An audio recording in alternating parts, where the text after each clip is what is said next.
देखो अब screw gauge को कैसे यूज करते हैं वो समझते हैं।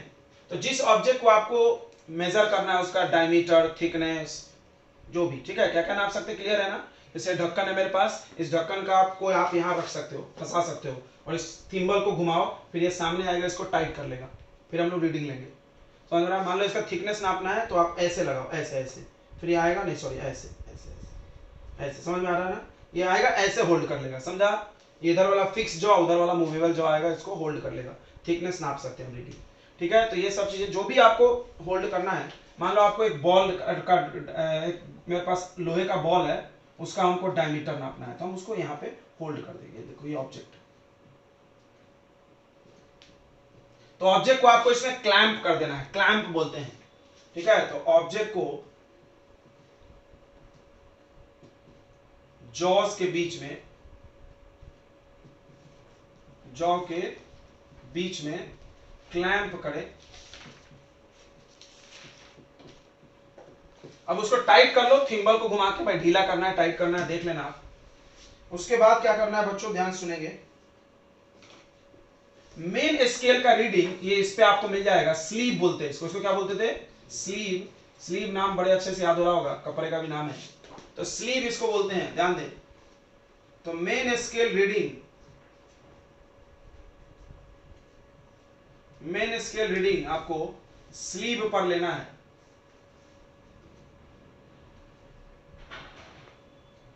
ऑन स्लीव, स्लीव पर लेना है। कैसे लेना है, कैसे लेना है, जितना ये ऑलरेडी पास हो चुका है, निकल चुका है, समझ में आ रहा है। यहां दिखेगा ना कितने लाइन, मान लो यहां लिखा है 10, यहां 20, तो 20, 21, 22, 23, 24, 24 को निकल गया, 24 mm।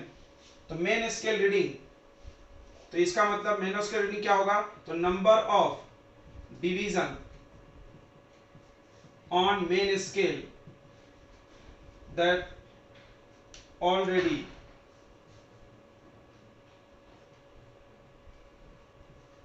पास्ट,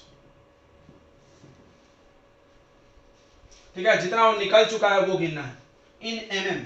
मेन स्केल होता है वो इन mm में होता है जनरली, ज्यादातर केस में, बट कभी कभी वो लोग कुछ भी लिख सकते हैं।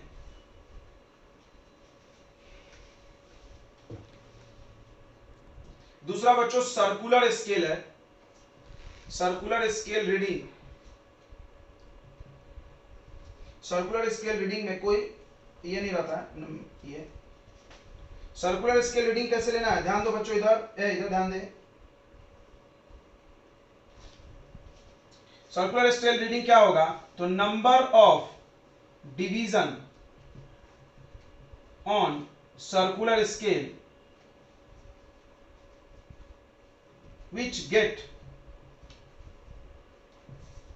completely aligned with reference line। समझना मेरी बात को ध्यान से। देखो ये है रेफरेंस लाइन, अगर आपको कुछ भी नहीं आता है तो सब लिखा करो।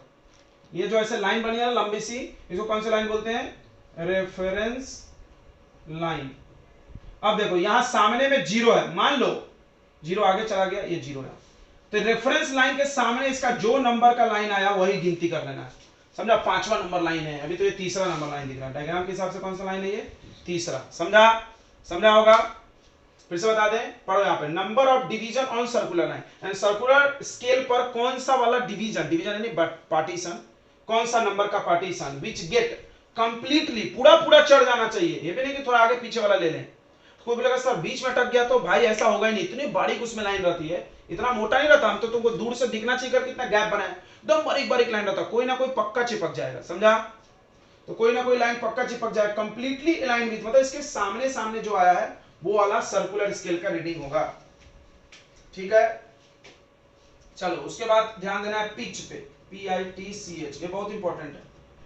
पिच बच्चों, पिच क्या होता है, पिच क्या होता है ध्यान समझो। जैसे आप ये सर्कुलर स्केल को घुमाओगे, थोड़ा समझना मेरी बात को, सर्कुलर स्केल को घुमाओगे तो चढ़ के आगे आएगा, पढ़े हो ना तुमने, हम उस दिन बताए थे, आप ढक्कन लेके पेन से करो, ऐसे घुमाओगे तो ये टाइट होके आगे आएगा, और सर्कुलर स्केल को उल्टा घुमाओगे तो पीछे निकलेगा।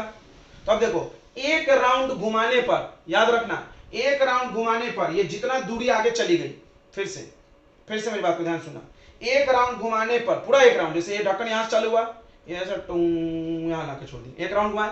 तो एक राउंड जब हम सर्कुलर स्केल को घुमाए तो वो स्लीव पर या मेन स्केल पे जितनी दूरी आगे गई वही उसका पिच होता है, समझ गया।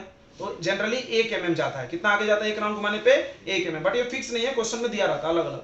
फिर से सुन लो, एक राउंड सर्कुलर स्केल को घुमाने पर मेन स्केल में वो जितने दूर आगे बढ़ गई, समझ रहा है, आगे बढ़ेगा ना, ये बात तो क्लियर है ना, कि अंदर जाएगा ये बाहर निकलता रहता, अंदर जाता रहता है, क्लियर है, ऐसे ऐसे ऐसे ऐसे खुल रहा है, समझ रहा है। तो जितना वो बाहर मेन स्केल पे चली गई, आगे गई या पीछे गई, चली 1 mm चलता है जनरली, वो उसका पिच होगा, समझ रहा है। पिच से लीस्ट काउंट निकलेगा, बहुत ध्यान रखना पिच का डेफिनेशन। तो पिच का डेफिनेशन ध्यान रखेंगे, क्या बोलते हैं, द डिस्टेंस कवर्ड बाय, कौन डिस्टेंस कवर करेगा, सर्कुलर स्केल। सर्कुलर स्केल आगे सरकता है, समझ रहा है, सर्कुलर स्केल आगे सरकता है, मेन ये नहीं, ये बस बाहर दिखते हुए दिखता है। Circular scale, distance covered by circular scale on main scale, on main scale bye 1 complete rotation is called pitch। और याद रख सकते हो तुम 1 रोटेशन इक्वल टू 1 mm होता है। अच्छा एक और बात याद रखो, इस सर्कुलर स्केल पर 100 डिविजन्स होते हैं, समझ रहा, सर्कुलर स्केल जितना होता है उसमें ऐसे ऐसे बारीक लाइन कितने होते हैं, 100 गो, कितने होते हैं, 100। बट ये क्वेश्चन बाय क्वेश्चन चेंज भी होता है, डिजाइन, जैसे जिस कंपनी को जैसा बनाना है वैसा बना लेगा, 100 डिवीजन 200 डिवीजन कर लेगा, वो जितना बारीक डिवीजन करेगा उतना बारीक रीडिंग आएगा। तो ऐसा देखा गया है, देखो यहां पर देखो ध्यान से, इन जनरल, सब लोग ध्यान देना, इन जनरल ऐसा देखा गया है कि number of division, number of division on circular scale, circular scale पे कितना डिवीजन होता है, 100।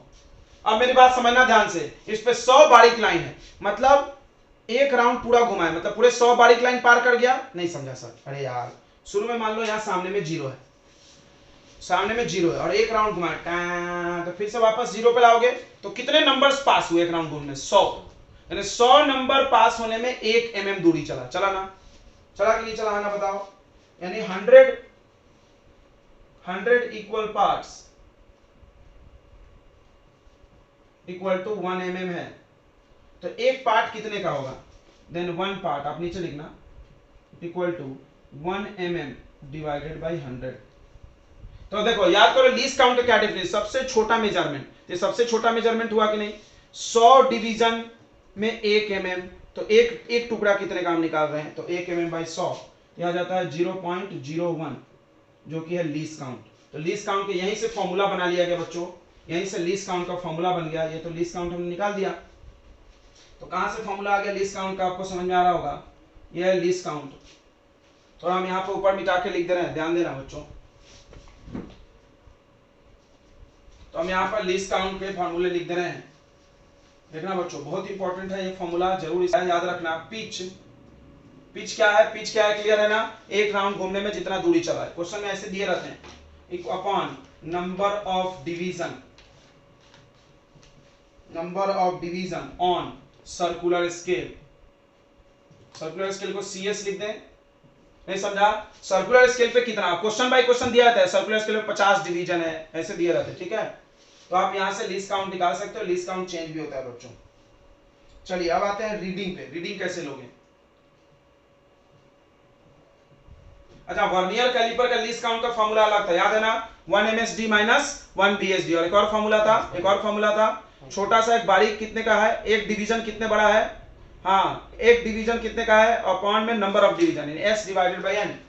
तो रीडिंग का क्या फॉर्मूला होगा, देखो रीडिंग था main scale reading, main scale reading कैसे लेना है, ये जितना निकल गया, जितना डंडी बाहर निकल गया है, plus circular scale reading, circular scale reading कैसे लेना है, रेफरेंस लाइन के सामने कितना नंबर आया, और प्लस प्लस बोलना इनटू लीस्ट काउंट, ये समझ गया।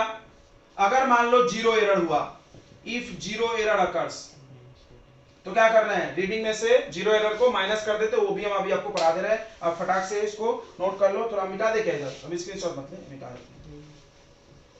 when zero of circular scale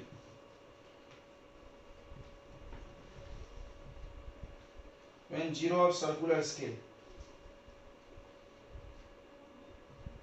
coincide with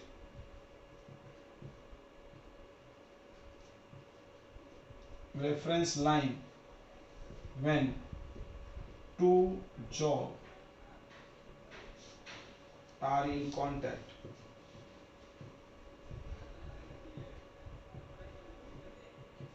then it is called zero error। बहुत ही अच्छे, बहुत ही अच्छे, ठीक है। then it is called no zero error, sorry. अब नो जीरो एरर का डेफिनेशन तो हमने बना दिया, अब जीरो एरर का बना लोगे, डू नॉट कॉन्साइड। यहां पर एक वर्ड जोड़ दो, डू नॉट कॉन्साइड। एक काम करो, वही लिख लेते हैं, तो जीरो एरर होगी। चलो आ गया डेफिनेशन जीरो एरर का, जब कॉन्साइड नहीं हो। यहां नहीं, जीरो एरर नहीं हो रहा। अब जीरो एरर कैसे होगा, अब इतना नहीं बनाएंगे हम, शॉर्ट में बनाएंगे। हेलो बच्चा पार्टी, इधर ध्यान दें। देखो ये आपका रेफरेंस लाइन है, ये आपका क्या है, रेफरेंस लाइन, और ये हो गया सर्कुलर स्केल। अब इतना कोई नहीं बनाता है, रेफरेंस लाइन, सर्कुलर स्केल। अब ध्यान दो, रेफरेंस लाइन हो गया, सर्कुलर स्केल हो गया, और इसका जीरो यहां ऊपर चला गया, देखो दिख रहा है, दोनों का जीरो इस रेफरेंस लाइन पे होना चाहिए। रेफरेंस लाइन से जीरो कहां चला गया, ऊपर। अच्छा, दूसरा कहानी,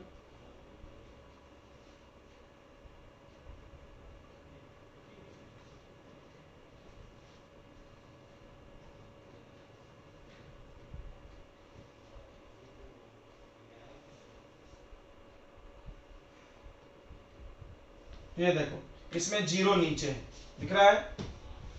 अब मेरी बात ध्यान सुनना, जीरो एरर दो, चालू है, जीरो एरर दो प्रकार का होता है बच्चों। एक होता है पॉजिटिव जीरो एरर, दूसरा निगेटिव। अब आपको बताया था कि जीरो एरर पॉजिटिव है कि निगेटिव, मेन स्केल से पता चलेगा। कैसे सर, तो देखो मेन स्केल का जीरो आगे है कि पीछे, ये देखना है। इसमें मेन स्केल का जीरो आगे है, दिख रहा है ना भाई, ऊपर है मतलब आगे है, नीचे है। ये सर्कुलर स्केल है, इतना तो याद है ना। ये कौन सा स्केल है, सर्कुलर स्केल। इस पर ऐसे बारीक बारीक लाइंस बने होते हैं इसमें। और ये मेन स्केल है, सबको ये समझ रहा है, ये क्या है, मेन स्केल। तो अभी इस डायग्राम के हिसाब से कौन जीरो आगे है, सर्कुलर स्केल का कि मेन स्केल का, मेन स्केल का। सर्कुलर तो नीचे है अभी, है ना। तो इसको बोलेंगे पॉजिटिव जीरो एरर। क्या बोलेंगे इसको, पॉजिटिव जीरो एरर। साइन आपको डायग्राम देख के लिखना पड़ता है।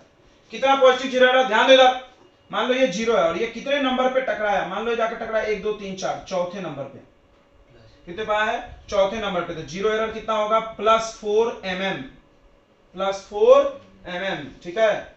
अभी छोड़ दो, जीरो एरर कितना होगा आपको बताते हैं। फोर्थ नंबर पे टकराया, इनटू लीस्ट काउंट भी करना पड़ता है, इनटू लीस्ट काउंट। समझाया था ना जीरो एरर का फॉर्मूला, अभी बताते हैं, रुक जाओ।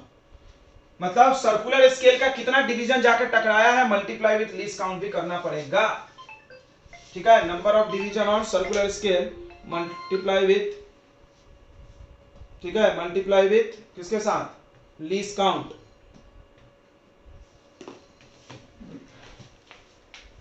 तो यहां पर जीरो एरर का हम फॉर्मूला लिख देते हैं, पहले फॉर्मूला चाहिए। तो ये लेना है, number of coinciding division of circular scale. Same formula है, वहां पे वर्नियर स्केल था, यहां पे सर्कुलर स्केल है, विथ रेफरेंस लाइन। किसके साथ कोइंसाइडिंग देखना है, रेफरेंस लाइन के साथ। वहां किसके साथ कोइंसाइडिंग देखते थे, मेन स्केल के साथ। हाँ, मेन स्केल के डंडी के साथ देखते थे। बस इतू सा अंदर एडजस्ट कर लोगे, सब आ जाएगा। मल्टीप्लाई विथ लीस्ट काउंट, अच्छे से लिखना तुम, सीधे में मेरा ऐसा हो गया। चलिए, तो अब आप समझ रहे हो। बताओ स्क्रू गेज का लीस्ट काउंट, अभी लिखे थोड़ी देर पहले, स्क्रू गेज का लीस्ट काउंट 0.01 mm बताए थे। तो कितना हो जाएगा जीरो एरर, बताओ। 4 × 0.01 mm, so this will be 0.04 millimetre, और प्लस होगा बिकॉज प्लस होगा बिकॉज ये पॉजिटिव जीरो एरर है, प्लस होगा बिकॉज ये फाइन आपको खुद लेना है। अब इसमें देखो ये है negative zero error, negative zero error, ध्यान देना निगेटिव जीरो एरर। देखो आपको सर्कुलर स्केल नहीं देखना, सर्कुलर स्केल को कंफ्यूज हो जाओगा, अरे ये तो ऊपर है निगेटिव बोल रहा है, अरे यार तुम ये देखो मेन स्केल का जीरो नीचे चला गया ना, मेन स्केल से देखना, वहां पे भी यही सिखाए थे, मेन स्केल का जीरो नीचे चला गया ना भाई तो पीछे हो गया, तो निगेटिव, समझ में आया? Negative zero error. बताओ यहाँ कितना जीरो एरर, तो आपको देखना है कितने पे कॉन्साइड हो रहा है, आपको ये देखना है कि कितने नंबर पे ये कॉन्साइड हो रहा है। एक्चुअली ये 4 नहीं होगा, ये ज्यादा होगा, मान लो एग्जांपल है, चलता है ना, ज्यादा होगा क्योंकि पूरा 100 डिवीजन होता है, ये मेरे हिसाब से 95 96 होना चाहिए, समझ में आ रहा है? जीरो चालू होता है और इधर 1 2 होता है, 1 2 3 4, फिर ऐसा पूरा गोल रहता है, इमेजिन करो पूरा ऐसा गोल चक्री है, यहाँ जीरो है, 1 2 3 4 5 6 पूरे यहाँ तक 100 आएगा, तो ये लास्ट वाला तो 99 होगा, समझ में आ रहा है ना? तो उसके बाद 98 97 ऐसा 97 96 आएगा, छोड़ दो कोई दिक्कत नहीं है। ये आपको मान लो तीसरे नंबर लाइन पे कॉन्साइड हुआ है, तीसरा नंबर इनटू लीस्ट काउंट, साइन अपने मन से क्या लगाना है, माइनस, यही तो हम सिखा रहे हैं, बस तुमको निगेटिव पॉजिटिव ध्यान देना है, माइनस लगा दिए, लीस्ट काउंट 0.01 mm, mm में लिखोगे तो ये, सेंटी में लिखोगे तो 3 digit, this will be minus, this will be answer, okay, it's okay. तो ये जीरो एरर हो गया बच्चों। अब हम लोग इसके क्वेश्चंस उड़ाने वाले हैं, जीरो एडिंग किए थे उसमें से जीरो एरर को माइनस करना होगा, उसमें से जीरो एरर को हमेशा माइनस, अगर मान लो ये माइनस में है तो माइनस माइनस प्लस हो जाएगा, आप हमेशा माइनस करो, टेंशन मत लो साइन के साथ। चलिए आप जल्दी से इसको नोट कर लीजिए, सवाल पे आते हैं हम लोग। क्वेश्चन को बच्चों आपको किसी भी क्वेश्चन को 2 बार 3 बार जरूर पढ़े, स्क्रू गेज और वर्नियर कैलिपर के, ये निवेदन है आपसे, बिकॉज अक्सर जब हम भी पहली बार बनाते थे ना तो मेरे को क्वेश्चन है पढ़ के हम गलत कर लेते थे या समझ में नहीं आता था, हम छोड़ देते, बहुत बड़ा है यार इतना कौन बनाएगा। अब ध्यान दो, the thimble of A screw gauge, thimble समझ रहा है, गोल वाला, गोल वाले को थिम्बल बोलते थे जो घुमाते हैं, नाम का खेला इन्होंने, 50 डिवीजन, 50 गो डिवीजन है, ऑन स्पिंडल, स्पिंडल पे 50 डिवीजन है, जो ऐसा बना था ऐसे कुप्पी जैसा, ऐसा चारी जैसा, उस पर 50 डिवीजन है। चलो बना के समझा दे क्या अच्छा रहेगा, नहीं?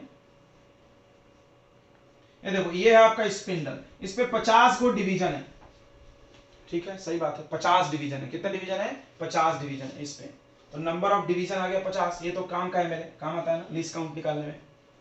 अब देखो spindle advance, sorry spindle advance, ये जो स्पिंडल है ये जो है एडवांस यानी आगे बढ़ना, एडवांसेस, एडवांस वर्ड का मतलब क्या होता है, आगे बढ़ना। 1 mm when the screw is rotated two rotation, यहां लपेट दिया उन्होंने, अब रट के आओगे तो फंस जाओगे, क्या बोल रहा है, 2 बार रोटेट करोगे तो 1 mm आगे बढ़ा, मतलब पिच के लिए ये नहीं यूज करना है, क्योंकि पिच बोलता है 1 बार रोटेट करने में कितना बढ़ा, तो तुम खुद सोचो यार 2 बार रोटेट किए तो 1 mm बढ़ा, तो एक बार में कितना बढ़ा होगा, आधा mm। फिर से समझो, फिर से समझो, आपको पिच चाहिए, सॉरी पिच बोल रहे हैं, हाँ पिच ही चाहिए ना, पिच का डेफिनेशन होता है, पिच का definition, the distance covered in 1 rotation of thimble, समझ रहा है ना, थिम्बल को या सर्कुलर स्केल को जब आप एक बार रोटेट करोगे तो कितना दूरी आगे गई, यहां दिया 2 बार रोटेट करेंगे तो 1 mm गई, तो एक बार में बताओ, एक बार में आधा mm, बोलो किसको किसको समझ में आ गया। देखो यहाँ पर एक दिमाग लगाना था, मतलब दिमाग क्या जानता है, क्वेश्चन आधे बच्चे नहीं पढ़ते, वो क्या करेंगे 50 को डिवीजन है 1 mm 1/50 गलत, तो ऐसे घड़घड़ाहट करते हैं लोग, क्योंकि लोग रट के आते हैं ना, वैसे लीस्ट काउंट का फॉर्मूला रटा हुआ है उसका, pitch divided by number of division, ऐसा रट क्या है ऑन सर्कुलर स्केल। अब वो देखा 1 mm जान गया पिच है और डिवीजन 50 से डिवाइड कर दिया, हो गया नाश, हो गया कि नहीं नाश हो गया। तो अब ध्यान देना, पिच है 1/2 mm और नंबर ऑफ डिवीजन है 50, तो 1/100 यानी आ रहा है 0.01 mm, mm में दिख रहा है ना 1/2 mm, हाँ समझ में आ रहा है एक एक चीज, तो हाँ बोलेंगे, तो पहले लीस्ट काउंट निकाला जाता है, निकाल लिया हमने। अब बोल रहा है when the screw gauge is used to measure, देखो क्या नाप रहे हैं, अभी एक लड़का पूछ रहा था सर कितना नाप सकते हो, पतले चीज ही नापते हैं। When a screw gauge is used to measure the diameter of a wire, तार गोल होता है, उसका डायमीटर के लिए बेस्ट ऑप्शन है, आप स्केल से नहीं नाप सकते। Diameter of a wire, reading of sleeve, देखो नाम यूज हो रहा है स्लीव, स्लीव याद है वो जो सिलेंडर होता है इसमें मेन स्केल चलता था, स्लीव पे कौन सा स्केल चलता था, मेन स्केल, स्लीव का रीडिंग ये है, तो बताओ स्लीव के रीडिंग को क्या बोलते हो, मेन स्केल रीडिंग, MSR बोलते हैं कि नहीं बोलते, स्लीव पर मेन स्केल इंस्क्राइब है, बताया गया है, तो स्लीव का रीडिंग MSR है 0.5 mm। Reading of the thimble is 27 division. देखो थिम्बल में कोई यूनिट नहीं होता है, तो सर्कुलर स्केल पे एमएम में लिखा नहीं रहता। 27वां भाग ये हो गया सर्कुलर स्केल रीडिंग 27। अब आप बताइए रीडिंग, जीरो एरर की बात नहीं किया है, तो रीडिंग का फॉर्मूला बताओ। Main scale reading plus circular scale reading into least count. Main scale reading 0.5 mm, जो यूनिट है बहुत ध्यान से लिखना है। Circular scale 27, least count 0.01 mm। तो अगर ये mm में है तो यहां भी mm में रखेंगे, और ये सेंटी में है तो इसको सेंटी में करके रखेंगे। इतना तो दिमाग होगा ही। ये चला जाएगा 0.27 mm, ये हो जाएगा कितना 7 और 5 और 2 7, 0.77 millimetre is the right answer diameter of wire. अब रेडियस पूछ लेता, बहुत बार लपेट देते हैं, बार बोले क्वेश्चन को 3 बार 4 बार पढ़ो। अब यहां देखो diameter of wire in centi दिया, हो गया गलत तुम्हारा, ऐसा ऑप्शन जरूर दिया होगा। वो जानते हैं एक दो बच्चे तो लपेटा ही जाएंगे इसमें, वो mm नहीं लिखे होंगे, लिखे होंगे 0.77 सेंटी। बच्चा आया खुश और आंसर मार दिया, गलत। अब पढ़ो क्वेश्चन पूरा, क्या बोल रहा है, इन सेंटी। सेंटी होने का है तो mm को सेंटी कैसे बनाते हैं, 10 से भाग, ये हो जाएगा 0.077 सेंटीमीटर। और बहुत बार क्या होता है रेडियस पूछ लेते हैं, डाया निकाले और रेडियस पूछेंगे अंत में, तो वहां भी फंस सकते हो, तो हाफ करना होता है, समझ गया कि नहीं। तो आपको हमेशा क्वेश्चन को 2 बार 3 बार जरूर पढ़ना है, बिकॉज आप कभी ओवर कॉन्फिडेंट नहीं हो कि आंसर ऑप्शन मिल गया तो हमारा सही हो जाएगा। तो ऑप्शन दिया रहता है, वो जानते हैं कि आप ऐसी गलतियां करोगे। चलिए तो नेक्स्ट क्वेश्चन हम लोग ले लेते हैं जीरो एरर का, और फिर खत्म करते हैं हम लोग इस टॉपिक को। और उसके बाद हम क्या बोल रहे थे, कुछ बोलने वाले थे, भूल गए। हाँ, कल हम लोग पढ़ेंगे जो छोटे छोटे टॉपिक एनसीईआरटी के स्किप कर दिए गए हैं, जो कि जेईई वगैरह में अभी तक तो नहीं आया है, बट पढ़ना सब चाहिए। बिकॉज हम बार बोल रहे हैं एनटीए का कोई भरोसा नहीं है, वो लोग पिछले 3 साल से वही कांड कर रहे हैं, जो नहीं देते थे वो दिया जा रहा है, जो नहीं हुआ था आज तक जेईई में वो हो रहा है। इसलिए आप बी प्रिपेयर। अभी क्या बच गया है, पैरेलैक्स बच गया है, ये सब छोटे छोटे टॉपिक्स हैं, हम आपको पढ़ा देंगे। कल 1-2 लेक्चर में पूरा फिनिश हो जाएगा, पूरा थ्योरी जैसा। चलिए, आई होप नोट कर लिया होगा आपने, जल्दी स्क्रीनशॉट ले लिए। Pitch and number of division, ये तो फटाफट दिख गया, तो हम लोग निकाल लेते सीधे लीस्ट काउंट। लीस्ट काउंट का क्या फॉर्मूला आता है, जल्दी बताइए। लीस्ट काउंट का फॉर्मूला होता है pitch divided by number of division on circular scale. पढ़ लो भाई, सब सही है ना, हाँ पढ़ना चाहिए, ओवर कॉन्फिडेंस नहीं, upon number of division. Direct लिखते हैं यार, कौन फॉर्मूला लिखता है। पिच कितना हो गया 0.5 अपॉन नंबर ऑफ डिवीजन 100, तो ये आगे और चला जाएगा 0.0, 2 डिजिट आगे जाएगा ना, 005 mm। बोलो क्लियर हो गया क्या, देख लो बच्चों, क्लियर हो गया कि नहीं, आना बोलेंगे। डिस्काउंट क्लियर हो गया, ओके, बहुत अच्छे। अब आप ध्यान दो आगे। When the screw gauge is fully tight, ये समझना, ये मेन खेला है। जब स्क्रू गेज को पूरा टाइट किया मतलब दोनों जॉ को मिला दिए, विदाउट एनी ऑब्जेक्ट, बिना ऑब्जेक्ट लगाए, बिना कुछ सामान लगाए जॉ को, इसलिए समझना भी जरूरी है। बहुत सारे लोग फॉर्मूला रट के MSR plus CSR into least count चल दिए, हो गया, हम तो पढ़ लिए स्क्रू गेज। अच्छा, बनाओ ये सवाल, फिर करते हो MSR CSR। तो देखो यहाँ पे क्या बोल रहा है, जब स्क्रू गेज को पूरा टाइट किए, मतलब दोनों जॉ चिपका दिए, कोई भी ऑब्जेक्ट नहीं लगाए, तो 0 ऑफ CS सर्कुलर स्केल का 0 3 डिवीजन नीचे आता है। द मीन लाइन, समझना, ये मीन लाइन है, ये मीन लाइन है, ये 0 3 टुकड़ा नीचे आता है। कितना टुकड़ा नीचे आता है, 3। देखो 1 2 3। अब बताओ ये कौन सा एरर है, कौन सा एरर है बच्चों, जल्दी से बता दो कौन सा एरर है, किसको समझ गया, ये पॉजिटिव एरर है। देखो यहाँ क्लियर नहीं हो रहा, तो अब आप 0 एरर भी निकालोगे, तो 0 एरर कितना होगा, 3 हो जाएगा, गलत। आधे बच्चे तो यही गलत हो गए, 3 होगा, माने एक चट्टे से बस 3 कैसे होगा, यहाँ पर तो रीडिंग लिखा ही नहीं रहता है, 3 क्या नंबर यूनिट चाहिए ना, तो क्या करोगे, इनटू लीस्ट काउंट। याद कर रहे हैं, 0 एरर का क्या फॉर्मूला बताया था हमने, नंबर ऑफ, अभी बताए थे, number of division of circular scale coinciding division into least count. बताए थे कि नहीं बताए थे, फिर 3 क्यों बोल रहा हो, 3 into least count 0.005, 5 3 15 and 0.015 mm। समझ रहा है क्यों लीस्ट काउंट सिटी, क्योंकि इसमें तो कोई यूनिट नहीं है भाई, यूनिट के लिए तो चाहिए। समझ में आया, हाँ ना बोलो, यहां गलती मत कर देना भाई, बस यहां नहीं किया तो सवाल बन गया। The reading of main scale and circular scale of the thin seat, ये दिया, ये मेन स्केल है और ये सर्कुलर स्केल है, बन गया। देखो रीडिंग निकालते हैं, रीडिंग फटाक फटाक, क्या होता है बताओ, main scale reading plus circular scale reading into least count. Main scale reading 5.5 mm में है, ये बहुत जरूरी है लिखना। Circular scale reading 48, least count mm में है का लीस्ट काउंट अपना है 0.005। इसको मल्टीप्लाई करके कौन जल्दी से बता रहा है बच्चा? 0.24 पक्का? जीरो उसके बाद लास्ट में नहीं, वो तो कट जाएगा, 3 डिजिट होना चाहिए ना। अरे 5 से 48 को मिनटों के बस इतना कितना है ये बताओ यार, कट जाएगा ना सट जाएगा, हम जोड़ लेंगे 240। तो वही पूछ रहा है ना, 3 डिजिट रखना पड़ेगा ना भाई। आप सिग्निफिकेंट फिगर पर के अगर ऐसी गलतियां करोगे ना तो चमाट खाओगे। हम तो क्या बता देंगे, मल्टीप्लाई में सिग्निफिकेंट फिगर आना चाहिए, यहाँ 3 गए थे, 3 आना चाहिए ना भाई। तुम 0 खा गए थे, एक सिग्निफिकेंट फिगर खा गए। अब प्लस कर रहे हैं, प्लस करो तो अब प्लस करोगे तो आ जाएगा 5.5 और 2 7, 740 आएगा। हाँ ना बोलो, रीडिंग है ये गलत है। अगर इसमें से कोई ऑप्शन दिया होगा और एक बच्चा देखो तुम्हारे लोगों के लिए स्वागत के लिए दिया, आइए स्वागत, हम मार दिए गलत। क्यों भाई, तुम घाई में हो, सवाल बनाने पेशेंस। 0 एरर है ना, तो आप करेक्ट रीडिंग देख रहे हो, तुम्हारे स्वागत के लिए सारे ऑप्शन भी रहते हैं यहाँ पे। करेक्ट रीडिंग के लिए क्या करना है आपको, रीडिंग में से 5740 माइनस वो वाला वैल्यू 0 एरर। बताओ जल्दी से माइनस कर लो, जल्दी से कर लो। सेकंड कौन सा आ रहा है जल्दी बताओ? 5.725 आ रहा है, बच्चा बोल भी दिया जल्दी से, very good, this is your right answer. I hope आपको हमने स्कूल के बहुत अच्छे से पढ़ाया है और आपको आ गया होगा, राइट। क्वेश्चन देखेंगे हम लोग, आंसर बी है। ए और सी बनाने वाले उससे थोड़ी थोड़ी गलतियां हुई हैं, हम आपको दिखाएंगे क्या गलतियां हुआ है। तो स्टार्टिंग के 2 लाइन में तो बहुत आसान सा लाइन, आपको आदत है, पिच दिया है और नंबर ऑफ डिवीजन दिया है, तो लीस्ट काउंट आ जाएगा। Least count equal to pitch divided by number of division, कोई दिक्कत नहीं। आगे पढ़ो, पूरा before starting the measurement, measurement चालू करने से पहले इट इज फाउंड दैट, ऐसा देखा गया व्हेन 2 जॉज, दोनों jaw of screw gauge are brought in contact, जब दोनों जॉ को हम ब्रॉट करते हैं कांटेक्ट में, इट्स फिफ्थ डिवीजन, इसका पहला डिवीजन, पांचवा division sorry, coincide with main division. ओ थोड़ा सा समझो, देखो ये मेन स्केल का लाइन होता है और ये सर्कुलर स्केल का।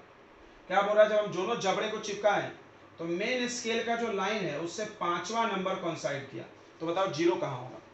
जब कोइंसाइड 5वां किया, फिर से पढ़ लो, इट्स फिफ्थ डिवीजन, किसका फिफ्थ डिवीजन? सर्कुलर स्केल का fifth division coincide with main scale line. अच्छा 5 जब यहाँ है तो 0 नीचे होगा, ये ऐसे घूमती है, ये ऊपर घूमता है ना ऐसे भाई। 5 है तो यहाँ 0, यहाँ 4 3 2 1, ऐसे पढ़ाया था क्या हमने? हमने तो आपको पढ़ाया 0 1, कल के क्लास किए थे कि नहीं? फिर तो कल ही तो पढ़ाए हैं। 0 1 2 3 4 5 ऐसा होगा ना, तो 5 यहाँ है तो 0 कहाँ होगा? ऊपर। अब बताओ, मेन स्केल का 0 नीचे हो गया, ये मेन स्केल का लाइन है, इसमें 0 भी होता है। मेन स्केल का 0 ऊपर नीचे हो गया, और ये तो कौन सा एरर है बताओ? Negative 0 error. बस ये इतनी बातें ध्यान रखना, उसके बाद तो हम लोग निकाल लेंगे। अब देखो 0 एरर कैसे निकलता है, आपको सिखाए थे 0 एरर कैसे निकालते थे। Least count multiply number of coinciding division, याद है ना? कितने डिवीजन को कोइंसाइड कर रहा है इनटू लीस्ट काउंट, बस साइन आपको खुद से लेना होता है, यही मेन फंडा है। Least count 0.01, number of coinciding division, number of coinciding division fifth, this will be minus 0.05, minus 0.05 mm। अब आ जाओ क्वेश्चन पे आगे, एरर निकाल लिए, लीस्ट काउंट निकाल लिए, तो ठीक है। यहाँ बोल भी रहा देखो main scale, and that is the 0 of main scale is barely visible.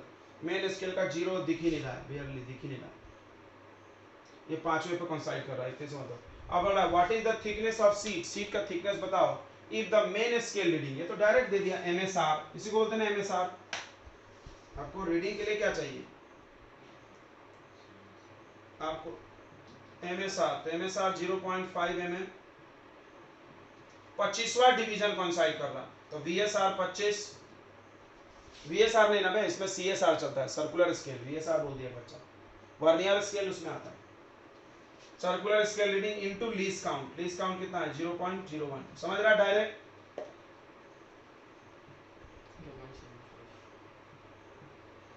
क्या आ रहा है 0.75। अब देखो शायद जिसने 0.75 आंसर बनाया था वो यही बना के आंसर बोल दिया तो गलती हो गया। अब करेक्ट रीडिंग होगा बच्चों, रीडिंग -0 एरर। अब यहाँ भी आपसे गलती हुई है कि आपने 0 रखा, साइन नहीं ध्यान दिया, तो आपका ये प्लस में आया होगा, तो इसमें से जब माइनस होगा ये तो आंसर आपका ये आ गया था, बट एक्चुअली वो प्लस होना चाहिए। तो रीडिंग हो गया है 0.75 mm माइनस और माइनस ऑफ 0.05 mm, तो ये प्लस हो जाएगा ना, तो 75 और 5 80 ये आंसर आएगा। देखिए ये सब एडवांस के क्वेश्चन है, आपको महसूस हो रहा होगा कि बहुत ज़्यादा हार्ड नहीं है। एक क्वेश्चन तो हमसे पक्का हिल जाएगा, 4 नंबर तो मेरे गारंटी, और एडवांस में अगर 4 नंबर भी आ गया तो आप एक सब्जेक्ट के कट ऑफ निकालने के लगभग तुम 20% पहुंच गए, तो वहाँ पे ज़्यादा कट ऑफ हाई नहीं होता है। तुमको पता होगा एडवांस में आप 4-5 सवाल सही सही करके आ गए तीनों सब्जेक्ट में, तो काम हो जाएगा आपका, 5 सवाल पूरा सही से समझ में आ रहा है, इसलिए आपको टेंशन नहीं लेना है। एक एक क्वेश्चन भी वहाँ इंपॉर्टेंट है, बहुत अहम है, तो आपको एक समझ में आ गया, आई होप कोई दिक्कत नहीं होगा। चलिए आगे बढ़ते हैं।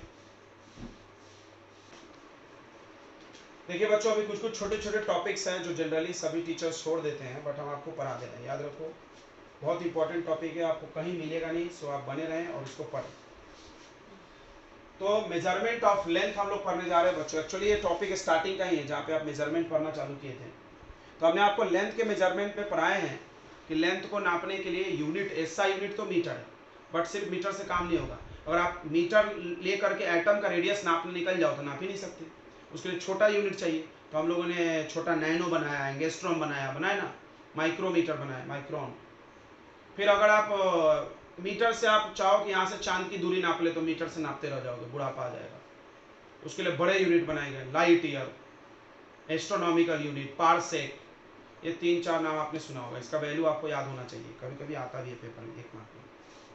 ठीक है, तो कौन सबसे बड़ा है, लाइट ईयर, पारसेक और एस्ट्रोनॉमिकल यूनिट में कौन सबसे बड़ा है, किसी को याद है? पारसेक सबसे बड़ा है। उसके बाद किसका नाम आता है? उसके बाद लाइट ईयर और उसके बाद एस्ट्रोनॉमिकल यूनिट। अब मेजरमेंट ऑफ लेंथ पे आ जाते हैं हम, ठीक है। तो अब लेंथ को नापेंगे कैसे भाई, हमको दूरी अगर नापना है तो इस चीज का हम नापेंगे कैसे? तो दो मेथड होता है बच्चों, एक होता है डायरेक्ट मेथड। डायरेक्ट मेथड मतलब आप इससे कुछ भी यूज करके डायरेक्ट नाप लो, यूजिंग बाय डायरेक्ट यूजिंग। आप डायरेक्ट कुछ भी मेजरिंग डिवाइस यूज कर लो,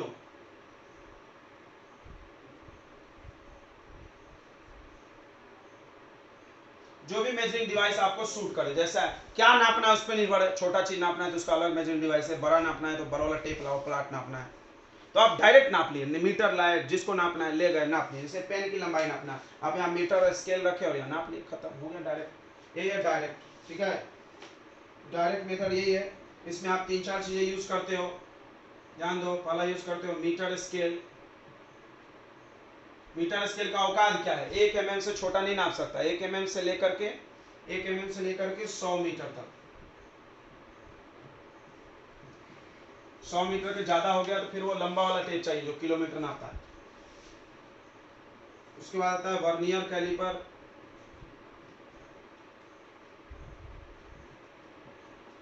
ये भाई अच्छा है, 0.1 mm, 1 mm से भी छोटा नाप सकता है। 10 सेंटीमीटर तक ही नापेगा, इससे ज्यादा ये नहीं नापता है, बस ज्यादा नहीं नाप पाओगे इसमें।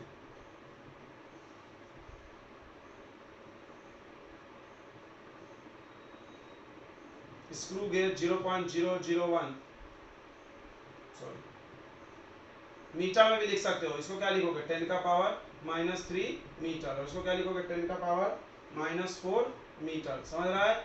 और पर ये भी दे सकता है 10 का पावर -5। देखो ये ज्यादा बड़ी दूरी नहीं नाप सकते लोग, देख रहे हो औकात देखो इनका, 5 सेंटीमीटर ज्यादा नहीं नाप सकते। और स्क्रू गेज, और एक और नाम हमने कल बताया था, स्फेरोमीटर। स्फेरोमीटर का भी कहानी पूरे स्क्रू गेज जैसा ही है। दूसरा है बच्चों इनडायरेक्ट मेथड।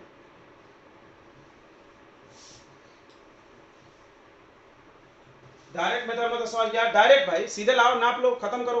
कोई बोल रहा इनडायरेक्ट क्या है, तो भाई अब अगर हम बोले कि पृथ्वी से बैठ के चांद की दूरी नाप दो तो तुम्हें नहीं क्या टेप लेके चल जाओगे चांद पे सोचो तो पागल बनती है, वैसे चल जाएंगे चांद पे, या प्लेन पे बैठ जाते हैं टेप पकड़ते हैं उड़ते हैं चांद तक पहुंच जाते हैं, ये संभव है सब करना? तो कुछ ऐसा टेक्निक बनाया गया जिसमें हम बिना गए वहां पे नाप लिया जाए यहाँ से उसकी दूरी, क्या बात है। हाँ ऐसा टेक्निक है, मैथ्स का कमाल है और कुछ नहीं। यहाँ से चांद की दूरी, सन की दूरी, सन पे तो कोई आज तक गया नहीं फिर भी पता है दूरी हम लोग को, सन पे कोई गया नहीं, 8 लाइट ईयर कुछ है ना सन की दूरी, पढ़े होगे 7 पॉइंट समथिंग कुछ लाइट ईयर है। तो ध्यान सुनेंगे सभी लोग, तो सन की दूरी है, स्टार्स की दूरी, स्टार्स पे कौन गया यार, कोई तो गया नहीं, फिर भी नाप लिया हम लोग, कैसे? कुछ ना कुछ तो इनडायरेक्ट मेथड है, डायरेक्ट तो है नहीं, आप नाप तो डायरेक्ट नहीं सकते उसको, तो इनडायरेक्ट मेथड है, ये यूज होता है फॉर द मेजरमेंट ऑफ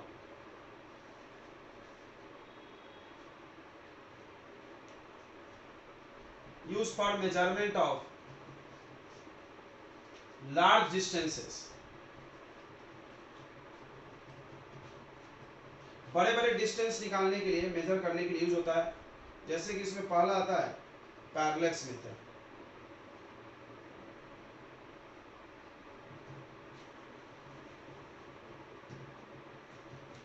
और भी मेथड से बच्चों, मेन पॉपुलर पैरेलैक्स है, केपलर मेथड है, ठीक है। पैरेलैक्स मेथड, ये पैरेलैक्स मेथड क्या होता है, पैरेलैक्स मेथड क्या होता है तो आपको हम बताते हैं, ध्यान सुनो। ये कोई ऑब्जेक्ट है, इस ऑब्जेक्ट को आप दो अलग अलग जगहों से देखो और इसके पीछे एक ऑब्जेक्ट को रेफरेंस भी बनाना, समझ रहा है? अगर आप एक ऑब्जेक्ट को दो अलग अलग पोजीशन से देखोगे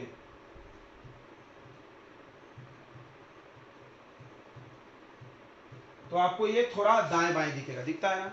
मान लो हम किसी चीज को, आप अपने घर में अभी खड़ा हो तो वहां देखो कोई चीज दूर बटन होगी, आप उसको अपने लेफ्ट आंख से देखो इधर दिखेगा, राइट आंख देखो थोड़ा इधर, तो आपको दिखता है शिफ्टिंग, दिखता है कि नहीं दिखता? Relative displacement of position of object, object के पोजीशन पे हमको डिस्प्लेसमेंट महसूस होता है अगर हम उसको दो अलग अलग जगहों से ऑब्जर्व करें तो, इसी को पैरेलैक्स बोलते हैं, ठीक है। पैरेलैक्स मतलब क्या होता है कि अगर आप किसी चीज को देख रहे हो तो अलग अलग जगह से देखोगे तो थोड़ा अलग दाएं बाएं दिखेगा, मतलब अलग जगह दिख जाएगा, डिस्प्लेस हुआ दिखेगा, चला हुआ दिख जाएगा। ये जो चल जाता है वो दूसरी जगह देखने पे दूसरी जगह दिखता है, इस प्रोसेस को क्या बोलते हैं हम लोग? पैरेलैक्स बोलते हैं, पैरेलैक्स बोलते हैं। तो पैरेलैक्स क्या है? द रिलेटिव शिफ्ट समझता है ना, एक जगह दूसरी जगह जाना, the relative shift of an object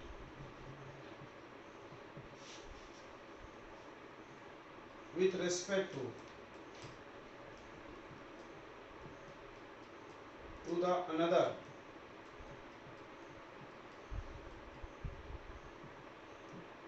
with another body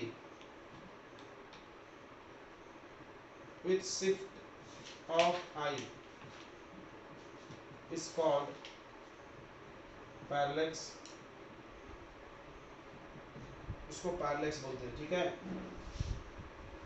जैसे आप ध्यान समझिए, यहाँ एक ऑब्जेक्ट है, हम ये यहाँ पर लेफ्ट आई से देखें और फिर राइट आई से देखें तो हमको थोड़ा अलग अलग दिखेगा, तो हमारे लेफ्ट आई और राइट आई के बीच का कुछ दूरी है, इस दूरी को क्या मान लो? बी, बी फॉर बेसिस बोलते हैं इसको,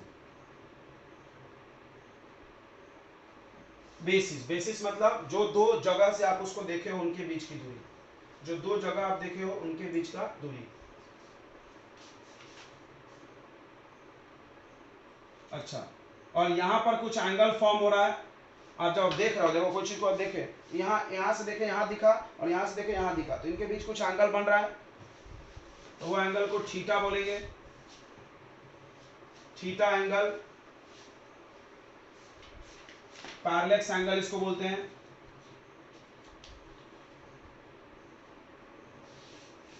और इसकी दूरी यहां से x मान लो, तो आप सभी लोग मैथ्स के स्टूडेंट हो, अगर मैथ्स नहीं भी है तो हमने फिजिक्स में ही पढ़ाया है, angle equal to arc upon radius, arc by radius. अब यहाँ पर आर्क भी बना लोगे तो लगभग उतना ही मानेंगे हम लोग, तो आर्क हो गया b और रेडियस हो गया x, ये फॉर्मूला ही यूज होता है। ठीक है, क्या फॉर्मूला हो गया, बेसिक्स अपॉन में डिस्टेंस। अगर आपको थीटा पता चल जाए तो आप x निकाल सकते हो ना, we can calculate the distance x b by theta करके निकाल सकते कि नहीं। थीटा रेडियन में होना चाहिए, थीटा काय में होना चाहिए, रेडियन में, याद रखना, डिग्री में नहीं। तो इस तरह से हम किसी भी ऑब्जेक्ट का दूरी इसमें निकालते हैं, ठीक है, पैरेलक्स में। यहां पर लिख लो अगले पॉइंट में, इट इज यूज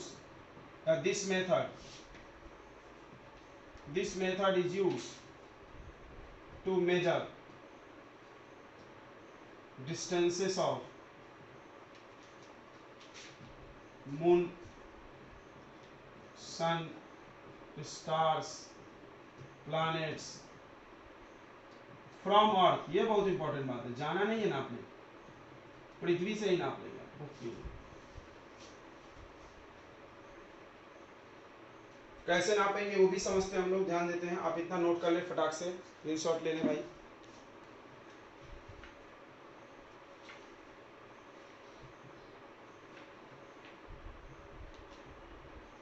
पैरेलक्स मेथड का इस्तेमाल देख लें, स्कूल में तो लोग पढ़ा दिए क्या।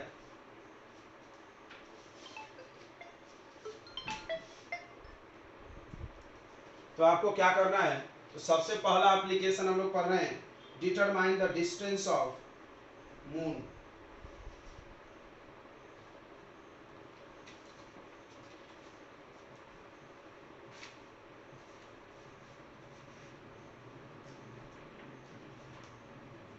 मून की दूरी निकालना है।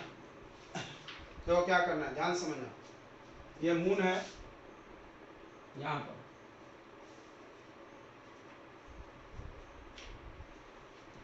पैरेलक्स अभी आपको पूरा समझ में आएगा। आप पृथ्वी पे कहीं एक जगह खड़े हो जाओ, यहाँ पर मान लो ए, आप यहाँ पर खड़े होकर यहाँ से आंख लगा के इसको देखना है।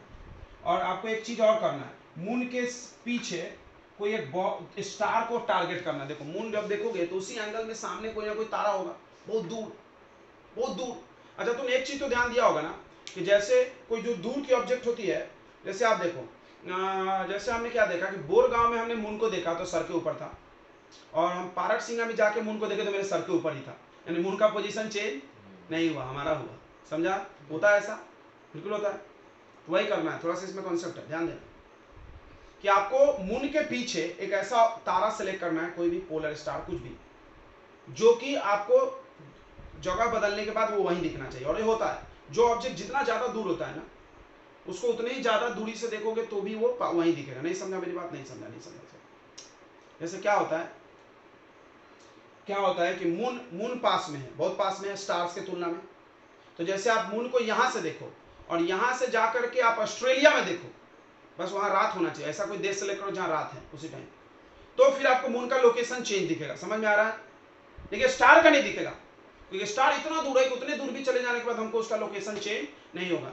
हाँ, बट हम मून को यहाँ बोरगांव में देखे, पारसिंगा में देखे तो लोकेशन चेंज नहीं होगा, क्योंकि मून की दूरी इतनी ज्यादा है कि इतू से आपके चलने से तो कोई फर्क नहीं पड़ेगा, उसकी दूरी अलग नहीं दिखेगी। समझ में आया तो हाँ बोलो यार, आया समझ में?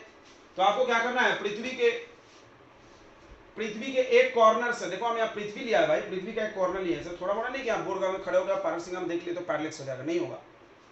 पृथ्वी के एक कॉर्नर में हम खड़े होकर के आपको एक ऊपर पीछे एक रेफरेंस सेलेक्ट करना है, उसको देखना है, तो आपको सीधे दिखेगा, सीधे दिखेगा ना, जैसे हमको तारे आसमान में दिखते हैं, जैसे भी ऐसे सीधे दिखेगा, हमको दिखेगा ना। पीछे वाला तारा देखना है, ये देख लिया हमने तारा, ध्यान देना, ये तारा इधर कहीं होगा ऊपर, स्टार्स। और उसके बाद आपको स्टार है यहाँ देखा हमने, और उसके बाद उस स्टार से आपको अपने नजर को घुमाना है और मून को देखना है। नहीं समझा? जैसे यहाँ मून है, देखो यहाँ मून है और यहाँ कोई स्टार हम सीधे मिल लेंगे, बहुत दूर होना चाहिए, बट हम स्टार को देखें फिर मून को देखें तो हमारा पता चल जाएगा हम कितना डिग्री अपने आंख को घुमा रहे हैं। पता चल जाएगा कि नहीं चल जाएगा? बिल्कुल पता चल जाएगा। एंगल ऑफ एलिवेशन ऐसा कुछ था, नाप सकते हैं हम लोग। तो हमने θ1 एंगल रोटेट किया, जो हमारा ऊपर में स्टार था एस, उससे मून को देखने के लिए हमने अपनी नजर को, अपने आंख को, अपने दूरबीन को, आंख से थोड़ी देखते हैं, दूरबीन से देखते हैं, वो दूरबीन होगा ऐसा, दूरबीन घुमा तो दूरबीन तो दिखेगा भाई, घूमेगा तो, इतना बड़ा पाइप रहता है उसमें, देखे होगे पिक्चर में दूरबीन, देखे होगे नहीं, टेलीस्कोप, तो टेलीस्कोप ऐसे लगाए हैं, स्टार को देखे हैं, फिर स्टार से घुमा के मून को देखे हैं, तो कुछ घूम गया, कुछ एंगल 30 डिग्री 20 डिग्री वो हमको दिखेगा भाई, उसमें लिखा भी रहता है, ऐसा डिग्री एंगल वाला रहता है टेलीस्कोप में ना, ऐसा एंगल लिखा रहता है कितना एंगल आप रोटेट कर रहे हो। ठीक है, ये पृथ्वी से दूरी है उसकी, मून की, इसी को निकालना है। फिर आप पृथ्वी के दूसरे कॉर्नर पे चले जाओ, पृथ्वी के दूसरे कोने पे भाई, बोरगांव से पारकसिंह चले जाना, ये पृथ्वी है, देख लो इतने दूर जाना है, समझ रहा है, बहुत दूर हो गया है, देश से बदलना पड़ता है। तो आप यहां आ जाओ, और ये आपका बेसिस हो गया, बी, यही निकालना रहता है ना। अच्छा ये तो निकालना नहीं, सॉरी, ये तो पता चल जाएगा भाई, मान लो आप भारत से ऑस्ट्रेलिया गए, तो दूरी पता है भारत से ऑस्ट्रेलिया का, बिल्कुल डायरेक्ट मेथड हो, तो समझ रहा है कि नहीं। और फिर यहां आकर के यही तारा को फिर से देखो, ये तारा, वो तारा, तो तारा, ठीक है, और हम बोल रहे हैं फिर से ऊपर ही दिखेगा, दिखेगा नहीं दिखेगा, हाँ बोलो। हम इधर आ गए हैं, हम ये देश था, और इतना पास में देश नहीं होता, फिर मान लो हम यहाँ आ गए, तो फिर वो स्टार मेरे को सामने ही दिखेगा। हम जैसे कि आपको एग्जांपल दे रहे हैं मून का, कि आप मून, आप बोरगांव से देखो, पारकसिंह देखो, मून आपको मुंडी के ऊपर है तो मुंडी के ऊपर ही दिखेगा, वो चेंज नहीं दिखेगा, क्योंकि इतने छोटे दूरी पे मून नहीं बदल सकता, हाँ बहुत ज्यादा दूर पे बदलेगा। उसी तरह जब आप स्टार बहुत दूर होता है, आप देश भी बदल दोगे तो स्टार का लोकेशन चेंज नहीं होगा। जैसे कि भारत में भी पढ़ाया जाता है कि पोलर स्टार नॉर्थ में होता है, और ऑस्ट्रेलिया में पढ़ाया जाता होगा पोलर स्टार नॉर्थ में होता है ना, वहां पढ़ाया जाता है साउथ में होता है नॉर्थ में होता है, यानी चेंज नहीं हुआ। समझ में आ रहा है कि नहीं, सबको समझ में आ रहा होगा। ये स्टार को हम देखें फिर से अपने अपने टेलीस्कोप से, स्टार को देखें, और फिर मून को देखें, फिर मून को देखें, समझ में आ रहा है, कुछ एंगल मुड़ेगा, ये मून को देखा हमने,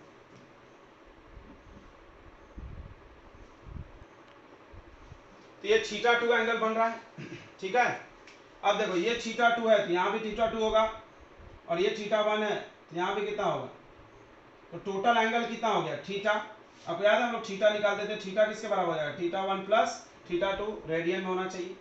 और आपको बी पता है, बी पता है कि नहीं पता है, तो आप फॉर्मूला लगा लो, क्या, theta equal to arc upon radius, arc किसके बराबर हो जाएगा, बी अपॉन रेडियस, रेडियस ये है ना एक्स, तो हम यहाँ से x निकाल लेंगे, b अपॉन थीटा, तो पुट वैल्यू ऑफ, सेम होगा, दूरी थोड़ी मून की बदल जाएगी, ठीक है। पुट द वैल्यू ऑफ, पृथ्वी से मून की दूरी फिक्स ही होगी ना, पृथ्वी से, पूरे पृथ्वी से, put the value of b and theta to get x, खत्म, x निकल जाएगा distance of moon from earth. हाँ ना बोलिए, समझ में आया तो हाँ बोलेंगे, आ गया समझ में, चलिए अच्छी बात है। तो ये हो गया आपका मून का निकालने का। इसी तरह आप सिमिलरली वी कैन डिटरमाइन, आप ये इसका अंदर ये लिख देना, इतना आप सेकंड टॉपिक पे आना हम लोग, to determine size of moon, size of moon, size बताना है, देखो ध्यान से देखना, अभी हम ज्यादा नहीं बताएंगे, ये मून है, moon moon moon moon moon moon, तो ये सब काम टेलीस्कोप से होता है, अपनी आंखों से नहीं, ये पृथ्वी है, यहाँ एक लौंडा खड़ा हो गया टेलीस्कोप लेके, और वो टेलीस्कोप से मून का एक कॉर्नर देखा, देखना ध्यान से, मून का एक कॉर्नर देखा, ये यहाँ देखा, पी पॉइंट को देखा, देख सकते हैं ना भाई, मून का एंड तो दिख जाएगा टेलीस्कोप से देखा, आंखों से नहीं दिखेगा। फिर वो मून का दूसरा कॉर्नर देखा टेलीस्कोप से,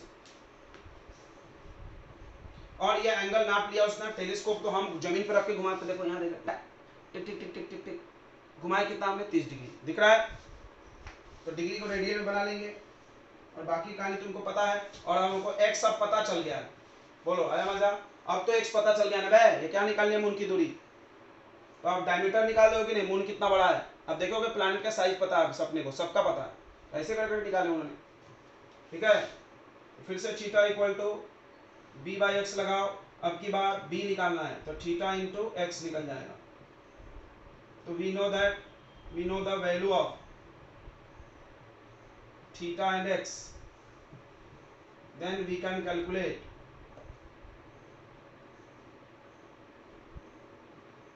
बी, तब हम लोग बी निकाल सकते हैं, ठीक है। डायमीटर, बी हो गया आपका डायमीटर या साइज,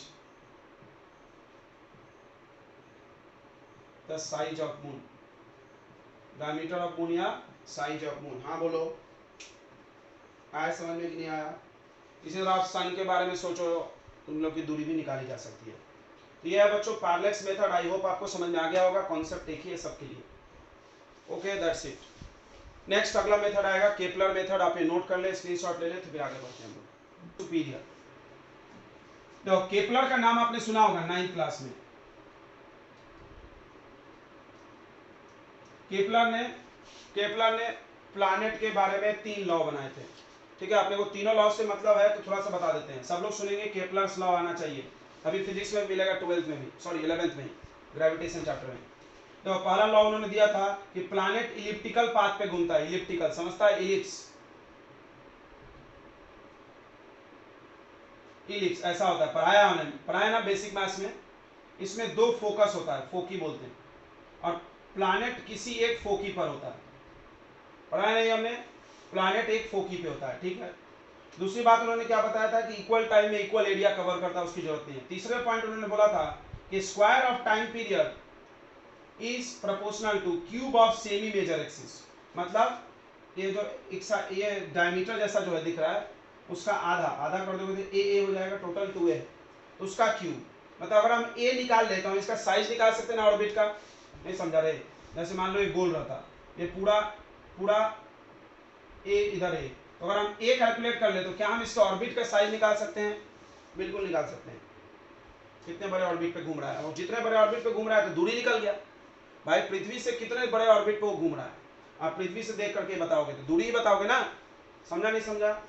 जैसे देखो यहाँ अर्थ है, बहुत अच्छे, यहाँ पर मान लो जुपिटर है, बड़ा है। जुपिटर का हम बता देंगे वो कितने बड़े ऑर्बिट पे, ये ऑर्बिट है मान लो जुपिटर का ऐसा, तो हम बता देंगे कि इसके ऑर्बिट का, ये ऑर्बिट है, ऑर्बिट का सेमी मेजर एक्सिस, तो हमको यहाँ से दूरी निकल गया। नहीं समझ में आ रहा है कि नहीं आ रहा? ओके, तो इस तरह से प्लैनेट्स की दूरी निकालने के काम आ जाता है ये टेक्निक। क्या है फिर से देख लो, Kepler method to determine the distance of superior planet. Superior समझ रहा है, इंफीरियर सुपीरियर, इंफीरियर जो अर्थ के पहले है, सुपीरियर जो अर्थ के बाद है, जैसे जुपिटर, वीनस, नेपच्यून, सैटर्न, समझ में होगा आई थिंक। इंफीरियर यानी अंदर, पास में है वो लोग सन के, अर्थ के पास में जो है, अर्थ के दूर में, ठीक है। तो according to Kepler's law, according to Kepler's law, Kepler ने क्या बोला था कि square of time period is directly proportional to cube of semi major axis of the orbit of planet. तो टी क्या हम आपको बता दें, time period of revolution of planet. Time period तो समझता ही होगा, एक राउंड घूमने में लगा हुआ समय। ये कोई प्लैनेट घूम रहा है सन के चारों तरफ, यहाँ मान लो सन होगा, ये इसका मेजर एक्सिस है, ऐसा होता है जो क्या बोलते हैं हम लोग, मेजर एक्सिस, और इसका आधा कर दो तो सेमी मेजर एक्सिस हो जाएगा। ठीक है, ये कोई प्लैनेट चल रहा है तो उसका टाइम पीरियड टी, एक राउंड घूमने में लगा हुआ समय को टाइम पीरियड बोलते हैं। ए जो हो गया, ए हो गया आपको सेमी, सेमी यानी आधा, major axis, semi major axis of orbit of planet. Planet जिस ऑर्बिट में घूम रहा है उसका सेमी मेजर एक्सिस। अब आपको क्या करना है बच्चों, ध्यान दें, ध्यान दें सभी लोग, आपको पृथ्वी से ये चीज करना है, पृथ्वी से। तो मान लो let time period and radius of orbit of Earth. पृथ्वी का तो आपको सबने को पता है ना सब कुछ, T1 एंड A1, समझा ये बात? पृथ्वी का घूमने में 365 दिन, पता ही है यार, 365 दिन 6 घंटे ऐसा कुछ है ना। और A1 उसका ऑर्बिट का रेडियस, पृथ्वी का ऑर्बिट का रेडियस, ठीक है। And T2 is time period of another planet